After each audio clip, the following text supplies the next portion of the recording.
വരികളിലൊഴുകിയ രാഗമായി നബി തിരുനൂറിൻ മാതിഹായി മുന്തിയൊരിസ്മിൻ താളമായി സന്നിധി പോകാൻ മോഹമായി തങ്ങളെ ത്വാഹാനിലാവേ തണലി നൽകിടുമോ.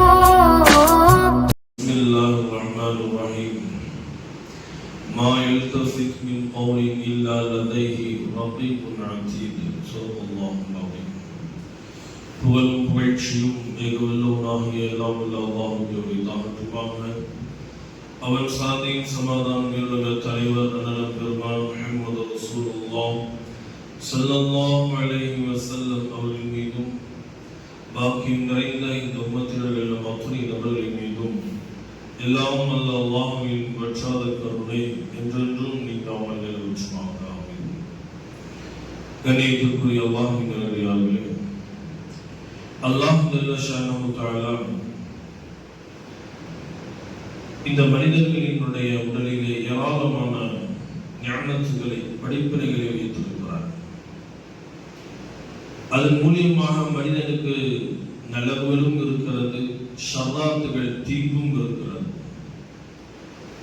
அல்லாஹ் ஜல்ல ஷானஹு தஆலா இந்த மனிதர்களினுடைய உடலிலே ஒரு முக்கியமான ஒரு உறுப்பை ஏற்படுத்தி இருக்கிறார். அந்த உறுப்பு எலும்புகள் இல்லாத உறுப்பு.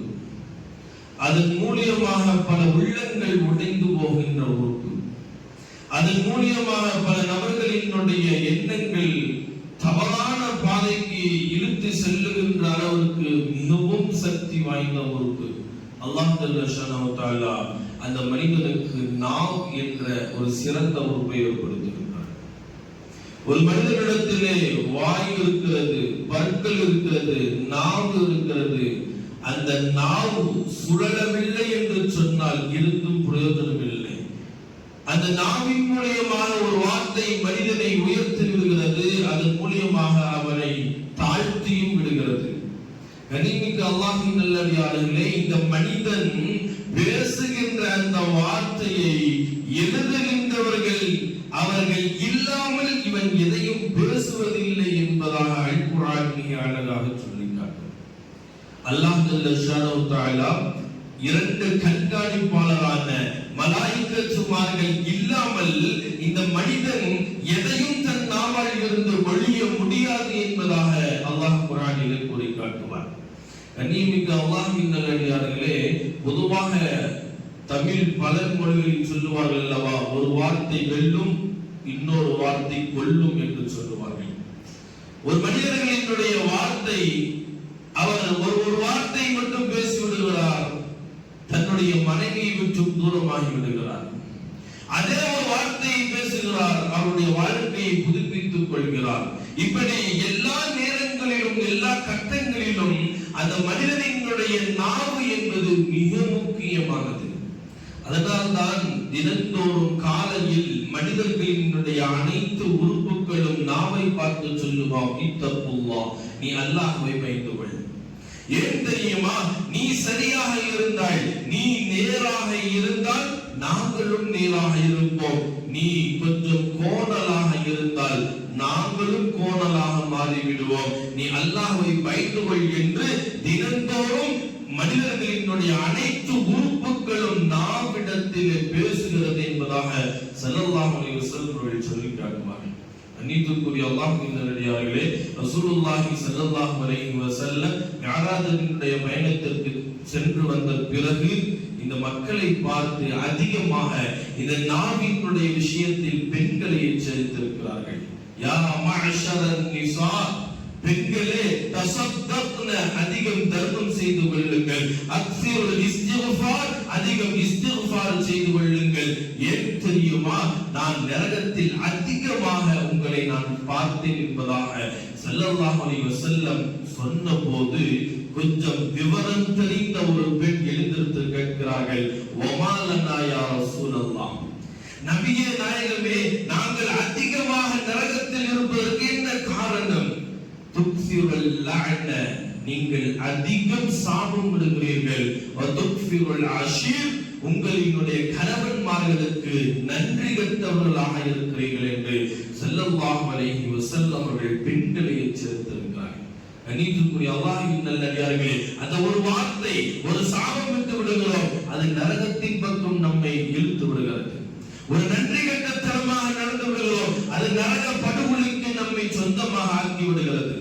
கண்ணியத்திற்குரிய அல்லாஹ்வின் நல்லடியார்களே, நம் நாவை எந்த அளவிற்கு பாதுகாப்பாக வைத்துக் கொள்ள வேண்டும். லுக்மான் அலைஹிஸ்ஸலாத்து வஸ்ஸலாம் ஒரு தடவை தன்னுடைய எஜமான் லுக்மான் அலைஹிஸ்ஸலாத்து வஸ்ஸலாம் அவர்களை அழைத்து, லுக்மானே, இந்த ஆட்டிலிருந்து அந்த ஆட்டில் மிகச் சிறந்த உறுப்பை எடுத்துக்கொண்டு வா என்று சொன்னபோது லுக்மான் அலைஹிஸ்ஸலாம் இந்த ஆட்டினுடைய நாவையும் கல்வையும் எடுத்துக்கொண்டு போய் கொடுத்தார்களாம். அதே போல் மறுநாள் ஒரு தடவை அதே ஒரு ஆட்டை கொடுத்து இதில் இருந்து கெட்ட பகுதியை ஒன்று எடுத்து வா என்று சொன்னபோது அதே லுக்மான் அலைஹிஸ்ஸலாம் நாவையும் கல்வையும் எடுத்துக் கொண்டு போய் கொடுக்கிறார்கள். விவரம் கேட்கப்பட்ட போது ஒரு மனிதனினுடைய உடலில் இந்த இரண்டு உறுப்புகளும் சிறப்பாக இருந்தால் அவன் சிறப்பாக இருப்பான், அது தீங்கிழைத்து விட்டால் இவனும் தீங்கிழைத்து விடுவான் என்பதாக லுக்மான் அலைஹிஸ்ஸலாத்து வஸ்ஸலாம் மிக நுட்பமான வார்த்தையை பதிவு செய்திருக்கிறார்கள். கண்ணியமிக்க அல்லாஹ்வின் நல்லடியார்களே, நம்முடைய நாவு என்பது மிகவும் முக்கியமான ஒரு உறுப்பு. இந்த நாவிற்கு நாளை மறுமையில் அல்லாஹ் முத்திரையிட விட்டு விடுவார். இந்த நாவு பேசிய வார்த்தைகளை அல்லாஹ் கேட்பார். நாளை மறுமையில் இது பேசிய வார்த்தை ஹராமான வார்த்தைகள் எல்லாம், பற்கள் எல்லாம் சாட்சி சொல்லக்கூடியதாக இருக்கிறது. கண்ணியத்துக்குரிய அல்லாஹ்வின் நல்லடியார்களே, இந்த உலகத்தில் மிக நீண்டமான ஆட்சியாளர் ஹாரூன் ரஷீத் மன்னர். ஹாரூன் ரஷீத் என்ன செய்யறாரு? தன்னுடைய வீட்டுக்கு போகிறார். இந்த நேரம் 14ஆம் பிறை பௌர்ணமி, மிகவும் பத்ர் என்று சொல்லுவார்கள், மிகவும் ஒளிமயமாக இருக்கின்ற அந்த நிலவை பார்த்துவிட்டு தன் வீட்டுக்குள் போகிறார்கள். தன்னுடைய அறைக்குள் நுழைந்தால் மனைவி சுபைதா அம்மா உறங்கிக் கொண்டிருக்கிறார்கள். தன்னுடைய மனைவியையும் பார்க்கிறார்கள், அங்கே வெளியில் தெரிகின்ற நிலவையும் பார்க்கிறார்கள். கொஞ்ச நேரம் அந்த மனைவியும் அழகை பார்த்து ரசித்துக் கொண்டிருக்கிறார்கள், நிலவையும் பார்த்து ரசித்துக் கொண்டிருக்கிறார்கள். தூங்கிக் கொண்டிருந்த சுபைதா அம்மா எழுந்திருந்து கேட்கிறாங்க, என்ன ஆனது?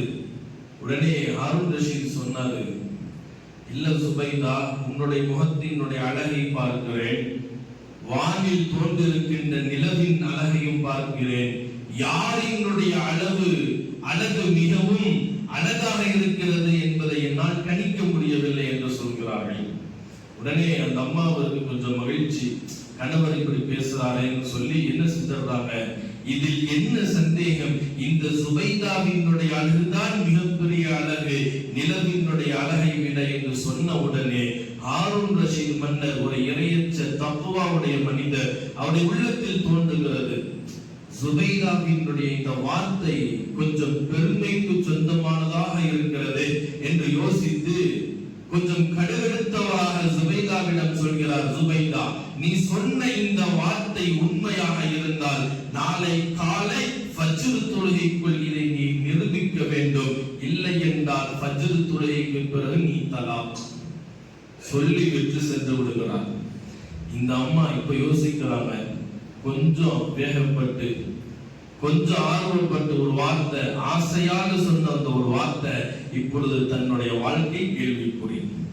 உடனே அன்று இருந்த ஒரு பெரிய மார்க்க அறிஞர் வேக வேகமாக போய் கேட்கிறார்கள், நடந்த சம்பவத்தை சொல்கிறார்கள். தெரியாமல் வாயிலிருந்து வந்த வார்த்தை, இதற்கு தீர்ப்பு என்ன, இதை எப்படி சரி செய்வது? உடனே அங்க இருந்த மார்க்க அறிஞர், நீங்க வீட்டுக்கு போங்க, நான் பேசிக்கிறேன் மன்னர் அனுப்பிச்சிட்டாங்க. காலையில சுபஹ் நேரம் ஃபஜ்ரினுடைய தொழுகைக்கு மன்னர் ஹாரூன் ரஷீத் அந்த இடத்தில் அன்றைய காலத்தில் இருந்த ஒரு ஆலிம்சா மார்க்க அறிஞர் வந்திருக்கிறார். இந்த மார்க்க அறிஞர்களை பார்த்த உடனே தக்வாவுடைய மன்னர் அல்லவா கொஞ்சம் மகிழ்ச்சியானார். இவ்வளவு பெரிய ஒரு ஆலிம் நம்மினுடைய பள்ளியை தேடி வந்திருக்கிறாரே, பெரும் கொண்ட ஆச்சரியம், மகிழ்ச்சி.